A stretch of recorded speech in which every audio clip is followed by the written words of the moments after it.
Крыму суд арестовал Мустафу Джемилева заочно. Об этом сообщил адвокат Джемиль Темишев. По его словам, такое решение вынес Киевский районный суд Симферополя. С требованием взять Джемилева под стражу обратился следователь ФСБ. На него открыто 3 уголовных дела за незаконное пересечение границы, хранение оружия и боеприпасов. Национального лидера крымских татар объявили в федеральный розыск.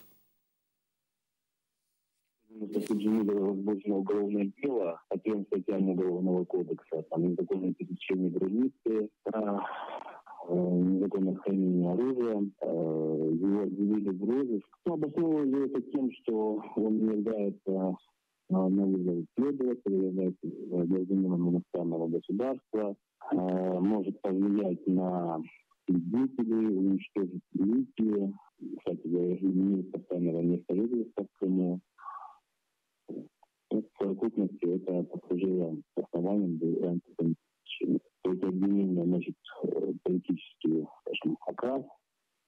И все делается для того, чтобы нейтрализовать политику, оказывать на него психологическое и непосредственно физическое давление.